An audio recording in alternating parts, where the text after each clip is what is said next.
ज्वरो, तो सभी व्याधियों को ज्वर यह पर्यायी नाम है। क्यों? क्योंकि ज्वर रोगाणाम प्रधानः, ज्वर जिस प्रकार से दुरुपक्रम, दुस्सह, मन काय संतापकारी है, वैसे प्रायः सभी व्याधि जो है ये शरीर या मन या दोनों को संताप, ताप, पीड़ा देने वाले होते ही हैं। हम कहते कि ये छोड़कर कुछ भी हो जाए किसी भी व्यक्ति को उस समय जो पीड़ा हो रही है उसको लगता है कि ये छोड़कर कुछ भी हो जाता तो चल जाता। ऐसे सभी व्याधियों के बारे में, किसी को अगर ब्लीडिंग पाइल से उसको लगता है यार ब्लीडिंग पाइल छोड़ के कुछ भी हो जाता तो मैं सह लेता। किसी को साइनोसाइटिस है, उसको लगता है यार नाक मेरा हमेशा बंद रहता है, ये छोड़ के कुछ भी हो जाता तो मैं सह लेता। तो हर व्याधि के बारे में ऐसा है कि उसमें दुस्सहत्व है, पीड़ाकरत्व है और शरीर मन संताप करत्व है, इसलिए ज्वर सभी व्याधियों का पर्यायी नाम है। दूसरा कारण यह है कि आपको अजीर्ण के बाद पच्यमान और फिर निराम, इस तीन अवस्थाओं में से व्याधियों में जाना पड़ता है। बहुत सारे व्याधियों में, एक व्याप व्याधि को कुछ हद तक छोड़ दिया जाए तो बहुत सारे व्याधियों में आपको ये आम स्थिति में है, अब ये पच्यमान स्थिति में है, अब ये निराम स्थिति या जीर्ण स्थिति में है। तो ज्वर का अर्थ ही होता है जीर्ण, यानी पचन की प्रक्रिया से गुजरने वाला। तो प्रायः सभी व्याधियां अवस्थांतरित होते होते किसी एक मुकाम पर पहुंचते हैं, या तो धातु पाक के रूप में मृत्यु की ओर जाते हैं या दोष पाक के रूप में व्याधि मुक्ति की ओर जाते हैं। इसलिए सभी व्याधियों को ज्वर ऐसा पर्यायी नाम है। व्याधि, वि आधि, वि इति विविध प्रकार से, आधि इति दुखम, तो अनेक प्रकार के दुख जिससे होते हैं वो व्याधि। ये थोड़ा अलग से भी मैं बता सकता हूं आपको कि व्यध, व्यध इति तुद, व्यध, विद्ध, तुद, यानी जिससे आपको कोई पॉइंटर से टच कर रहा है, शूल से टच कर रहा है, तीक्ष्ण अग्र से टच कर रहा है, उसकी जो वेदना होती है उसे हम व्यध कहेंगे। और व्यध की जैसी वेदना जिससे होती है वो व्याधि, ऐसा भी उसका अर्थ हो सकता है, या वि आधि ऐसा भी हो सकता है। अस्तु, विकार, कृ करना, कृति, वि विविध प्रकार से, जो सामान्य स्थिति है उससे अलग स्थिति होना, दैट इज विकृति। जो सामान्य संतुलन है वो खो जाना, that is non equilibrium, imbalance, वैषम्य।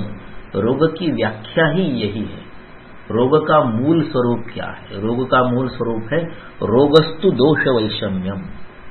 वैषम्य is रोग, चाहे वो आविष्कृततम रूप में ज्वर, रक्तपित्त, कुष्ठ, गुल्म, प्रमेह, या आज की स्थिति में PCOD, cancer, IBS, MI, jaundice, किसी भी रूप में व्यक्त हुआ हो या न हुआ, लेकिन एक सामान्य जीवन जीते समय जो एक समस्थिति रहती है या संतुलन की स्थिति रहती है, समस्थिति का अर्थ 33.33% एवरी दोष, ऐसा नहीं है। समस्थिति का अर्थ है जो जितना जिस समय आवश्यक है वो उतना उस स्थिति में होना, यथावश्यक, दैट इज समस्थिति, that is equilibrium, that is homeostasis, that is समयोगवाही। शरीर की सुचारू रूप से गतिविधियां शुरू रहे, इसलिए जिस समय में जिस दोष की गतिविधियां जितने प्रमाण में, जितनी तीव्रता से होनी चाहिए उतनी तीव्रता से, उतनी गति से होती रहना, यह समत्व है। सम का अर्थ क्वांटिटेटिव इक्विलिब्रियम नहीं, सम का अर्थ समयोगवाहित्व, that is adjustment, that is harmony, that is संतुलन, that is balance, that is equilibrium. और ये इक्विलिब्रियम जब खो जाता है, डिस्टर्ब होता है, that is imbalance, that is वैषम्य। वैषम्यम ही द्विधा, क्षयो वृद्धिश्च। वैषम्य दो प्रकार का होता है, या तो क्षय या वृद्धि। क्षय को हम समझते हैं डिक्रीज, क्षय को हम समझते हैं हाइपो, क्षय को हम समझते हैं डिफिशियंसी, क्षय को हम समझते हैं आपूर्ति से कम, ऑप्टिमम से नीचे। वृद्धि को हम समझते हैं इंक्रीज, हाइपर, मैक्सिमम। तो वैषम्य जो है ये अपने मूल स्थान से डेविएशन है। तो स्टैंडर्ड डेविएशन ये होता है कि डिस्टर्ब तो हुआ है किंतु लक्षणों की उत्पत्ति नहीं है। इसलिए हमारे यहां षटक्रिया कालों का उल्लेख हुआ कि चयो वृद्धि स्वधामनीय, वो चय तो हुआ है, वृद्धि तो हुई है, किंतु वो रोग कारक अभी नहीं है। फिर कोप, कोप में क्या होता है? उन्मार्गगामिता, वो अपने विशिष्ट सामान्य स्तर से ऊपर उठ चुका है लेकिन अभी भी रोग नहीं हुआ। कोप, प्रकोप, चय प्रकोप या संचय प्रकोप, वृद्धि स्वधाम्य हो गया, उन्मार्गगामिता हो गया, फिर प्रसर, इधर उधर फैलते हैं लेकिन अभी भी वो फैल गया है पूरे शरीर में किंतु रोग नहीं हुआ है।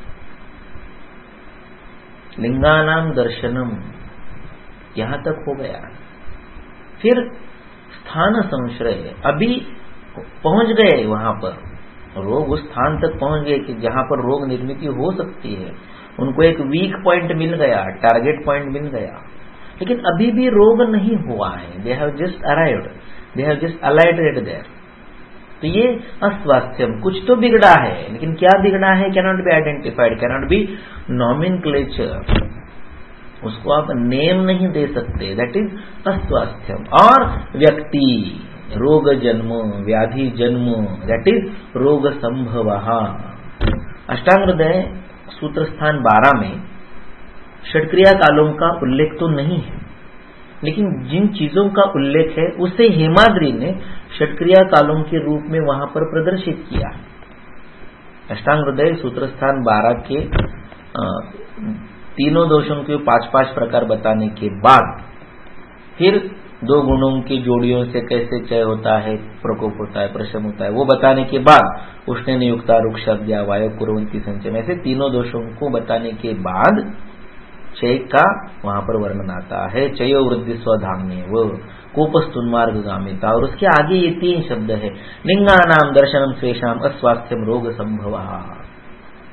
रोग संभव व्यक्ति, अस्वास्थ्यम स्थान संश्रय, लिंगानाम दर्शनम स्वेषाम प्रसर, कोप और चय का उल्लेख तो वहां पर है ही।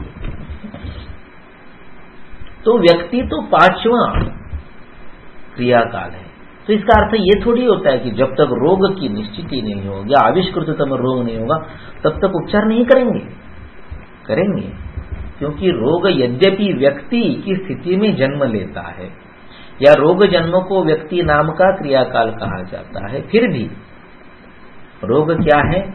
रोग तो वो है जहां वैषम्य शुरू होता है। इसलिए चय एव जयेत दोषम, चय की स्थिति में ही दोषों को निकालना चाहिए। संचये पर उता दोषा लभंते नोत्तरागति। तो ये वैद्य का वैद्यत्व है कि पेशेंट फाइल लेके आएगा, फिर वो बोलेगा कि मेरा डायग्नोसिस है, मेरे ट्रीटमेंट चल रही है, लेकिन अभी ठीक नहीं है। तो वो जो पेशेंट आपके सामने आता है वो व्यक्ति की स्थिति में भी नहीं आता है, वो तो शायद उसके भी आगे, भेद के भी आगे, यानी वो रोग संकर, उपद्रव, अरिष्ट, इस स्थिति में आपके पास आता है। प्रायः हम जो white collar A class, B class, कभी कभी C क्लास, CTO में आयुर्वेद की कंसल्टिंग प्रैक्टिस के रूप में प्रैक्टिस कर रहे हैं, ऐसे लोगों के पास जो पेशेंट प्रायः पहुंचते हैं, ये व्यक्ति के परे भेद की स्थिति में, उपद्रव, रोग संकर, अरिष्ट की स्थिति में ही आते हैं। लेकिन हमारा जो अवलोकन का क्षमता का स्तर होना चाहिए, वो होना चाहिए कि मुझे चय से भी पहले रोगस्तु दोष वैषम्यम की स्थिति में रोग का ज्ञान होना चाहिए। इसलिए ये सर्वरोग निदान हमने पढ़ना है। विकारो, विकृति, प्राकृत से थोड़ा भी डेविएट हो गए तो विकृति है वो, इसलिए जिसे हम प्रकृति समझते हैं, वात प्रकृति, पित्त प्रकृति, कफ प्रकृति, ये प्रकृतियां नहीं है, ये सदातुर है। वातलाद्या सदातुरा, और इसे चरक ने विमान स्थान के 6ठे अध्याय में वात, पित्त, कफ प्रकृति नहीं कहा, उसने कहा वातल पित्तल श्लेष्मल अप्रकृतिस्थास्तु ते ज्ञेयाः, ये अप्रकृतिस्थ है, ये प्रकृतिस्थ नहीं है। यानी वात प्रकृति के रूप में जन्म लेना ये भी रोग है। और फिर चिकित्सा क्या है? यावद अग्ने समी भावात। और इसलिए वो यावद अग्ने समी भावात के लिए उन वातल, उन पित्तल, उन श्लेष्मल लोगों की चिकित्सा लिखता है। हमें बताया गया है कि प्रकृति बदलती नहीं है। प्रकोपो वान्यथा भावो न जायते प्रकृति न। हमें बताया गया ये निर्विकारणी दोष स्थिति है, लेकिन नहीं।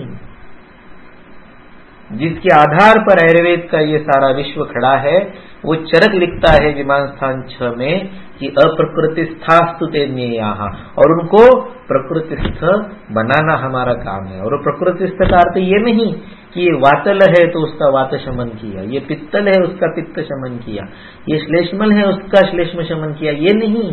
उसके पीछे समदोष समाग्निश्च। हमें लगता है कि स्वस्थ की व्याख्या तो सुश्रुत ने दी है ना, समदोष समाग्निश्च वगैरह, लेकिन वो किसी ने बाद में चिपकाई है, वो प्रक्षिप्त श्लोक है, उसके बारे में कभी अन्य समय चर्चा करेंगे। लेकिन समदोष समाग्निश्च का सही उपयोजन, सही अवलंबन चरक विमान 6 में चरक करते हैं। वो कहते हैं कि ये जो वातल पित्तल श्लेष्मल लोग हैं, इनकी चिकित्सा कब तक करनी है? केवल दोष शमन तक नहीं, केवल दोष साम्यता तक नहीं, अपितु यावद अग्ने समी भावात। अग्ने समी भावात का अर्थ होता है समाग्नि।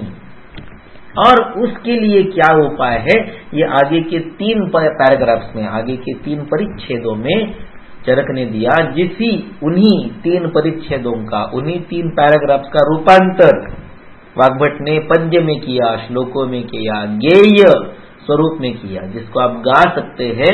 और चरक विमान स्थान 6 के उन अंतिम, करीब करीब अंतिम है, अंतिम से थोड़े पहले है, उन अंतिम 3 वातल पित्तल श्लेष्मल लोगों के उपचारों का जो वहां पर गद्य परिच्छेद के रूप में है, उसका रूपांतर वाग्भट सूत्र स्थान 13 में दोषोपक्रमणीय अध्याय के रूप में होता है, जो आप सभी को शायद संभवतः पता होगा। वातस्योपक्रमस्वेन स्नेह संशोधनम मृदु, ये कहां से आता है? इसलिए विकार शब्द की इतनी व्याप्ति है। विकार का होता है अर्थ विविधम कृति, विविध प्रकार की कृति। और विविध प्रकार की यानी कौन से प्रकार की? जो प्रकृति को छोड़ के। प्रकृति क्या है? प्रकृतिश्च आरोग्यम। प्रकृति क्या है? तो विकारो धातु वैषम्यम साम्यम प्रकृति रुच्यते।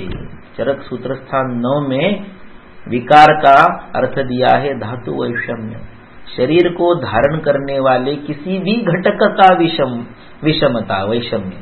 केवल रोगस्तु दोष वैषम्यम नहीं, रोगस्तु धातु वैषम्यम, रोगस्तु मल वैषम्यम, रोगस्तु शरीर घटक वैषम्यम। धातु का अर्थ शरीर धारणा धातुवा, शरीर का धारण करने वाले हर घटक को उतना ही महत्व है, वो सामने में होना चाहिए, उसकी विषमता। इसलिए आज जब आप पैथोलॉजी लैब में से रिपोर्ट देखते हो तो HB कम हुआ, ये भी रोग है, क्रिएटिनिन बढ़ गया, ये भी रोग है, BSL डिस्टर्ब हो गई, ये भी रोग है, TSH ऊपर गया, ये भी रोग है, क्योंकि ये धातु है। मैं आपको इंटीग्रेशन नहीं बता रहा हूं, जो सामने आने वाला प्रत्यक्ष ज्ञान है उसको क्यों झुटलाते हो, उसको क्यों नकारते हो? निषेध्य नहीं है। आप्तस्तु यथार्थ वक्ता, आप्त की व्याख्या क्या है? यथा अर्थ वक्ता, जो विषय जैसा है उसका उस प्रकार से वर्णन करने वाला आप्त है। तो लेबोरेटरी वाला आप्त क्यों है उस समय? क्योंकि उसको दिए हुए विषय के बारे में वो यथार्थ ज्ञान आपको दे रहा है, जैसा है वैसा उसका ख्यापन आपके सामने रख रहा है। और अगर वो ख्यापन देख के आपको पता चल रहा है कि ये बढ़ा, ये घटा, ये डिफिशियंसी है, ये इंक्रीज हुआ है, तो वो भी विकार ही है और उसका करेक्शन करना आपका काम है। कथम शरीरे धातु नाम वैषम्यम न भवेदिति समानाम चानुबंध स्यात् इत्यर्थम क्रियते क्रिया। इसलिए इन सभी पर्याय नामों में जितने भी हम पर्याय नाम देख रहे हैं, उन सभी पर्याय नामों में सबसे महत्वपूर्ण, सबसे प्रैक्टिकल, सबसे उपयोगी पर्याय नाम क्या है? विकार। क्योंकि साम्य को छोड़ के विकृति होने की दशाएं, छटाएं, अवस्थाएं कितनी सारी है। साम्यस्तु एक ये हो, वैषम्यम न जाने कितना। साम्य क्या है? तीनों दोष एक स्थिति में, और बाकी 62 भेदे द्विषष्टि भेदाः जो विकृतियां बताते हैं। द्विषष्टि क्या? अनंत्यम तरतम योगतश्च यातान, अनंत है। भागवत सूत्र स्थान 12 के अंत में रोगों के या दोषों के 63 भेद बताए गए, उसमें से एक ही त्रिषष्ठ स्वास्थ्य कारणम, तीनों दोष अपनी साम्य अवस्था में है, ये स्वास्थ्य है। बाकी 62, बाकी 62 क्या है? ये रोग है। भेदा विशिष्ट निर्दिष्टा। और उसके बाद वो लिखते हैं कि तरतम योगतश्च याता, अगर इनमें आप तरतम का अंतर्भाव करेंगे तो अनंत्यम, वो अनंत तक जाते हैं। तो विकृतियां कितनी है? अनंत। तो हम उन सारी संभाव्य अनंत विकृतियों का अध्ययन करने के लिए निदान स्थान को देख रहे हैं। अस्तु, बाकी के जो पर्यायी नाम हैं उनको अगले व्याख्यान में देखेंगे। नमस्कार।